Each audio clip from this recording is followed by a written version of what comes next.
Your cousin calls. Rent's due, he's $400 short, and he says it fast, like it's nothing. Like it's obvious you'll say yes. When you hesitate just for a second, his tone shifts. Wow, I guess I know where I stand with you now. You transfer the money within the hour. Not because you had it to spare. Because the alternative felt like betraying someone you love. This isn't the first time. 8 months ago, it was $200 for a temporary car repair. Before that, $150 for a phone bill. Each time the ask arrives wrapped in urgency. Today, right now before something bad happens, each time your hesitation gets met with the same quiet accusation. That saying no, or even pausing, means you don't really care. You've started noticing you brace slightly when his name shows up on your phone, not because you dislike him, because some part of you already knows what's coming. And you're already rehearsing how you'll say yes. You've never gotten any of it back. Not because he's cruel. He genuinely believes he'll pay you back next month every time. But the pattern itself has a shape. And once you see the shape, it's hard to unsee. What's happening here has a name. Guilt-based financial manipulation. And it follows a script so consistent that psychologists who study coercive control can predict it almost, line for line. The core mechanic is simple. Reframing your boundary as evidence of your character flaw. You didn't say no to a request. You supposedly revealed that you don't love him enough. This works because it exploits something real. You do care about him. The manipulation doesn't create that care. It hijacks it, redirecting it toward a conclusion that was never actually true. Declining to hand over money you need is not evidence of insufficient love. But in the moment, phrased as "if you loved me," those two things get fused together so quickly that your brain doesn't have time to separate them. The tactic works best on people with a strong sense of loyalty and guilt, which means uncomfortably.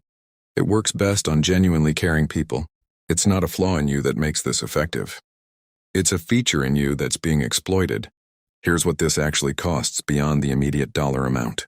If this pattern happens even once, every 2 months at an average of $250 per request, that's $1,500 a year, money that, if it had gone into your own savings instead, would be worth roughly $1,700 in 5 years at modest growth, not accounting for the fact that you'd likely also avoid the debt or missed opportunities the loans created for you in the moment. But the bigger cost is harder to quantify.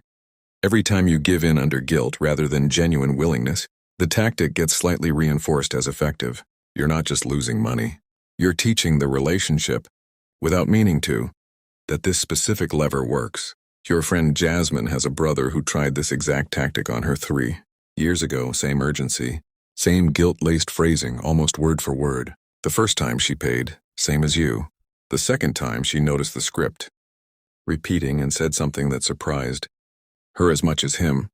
"I can't this time, but I love you." And those are two separate things. He pushed back hard, accused her of not caring, went quiet for 2 weeks. She held the boundary anyway, and not coldly, just consistently. Eventually, he stopped asking that way. Not because the relationship ended. Because the tactic stopped working, so it stopped being used. Jasmine didn't fix her brother's financial habits. She fixed her own participation in a pattern that wasn't actually about money. It was about which one of them the guilt would land on. The psychology. This is the part worth sitting with. Manipulation tactics don't work because the target is weak. They work because they're precisely engineered to exploit a specific value the target holds, in this case, love, loyalty, or family obligation. The tactic isn't fighting your willpower. It's redirecting your values against you so that saying no feels like violating the very thing you're trying to protect. Recognizing this doesn't require becoming cold or suspicious of everyone who asks for help. It requires separating two questions that guilt deliberately fuses together. Do I love this person? And is this specific request reasonable for me to say yes to right now? Those are genuinely different questions, and you're allowed to answer them differently. Here's what actually interrupts this pattern. Prepare a response before the moment arrives, because in the moment, guilt moves faster than reasoning. Something simple and non-negotiable works best.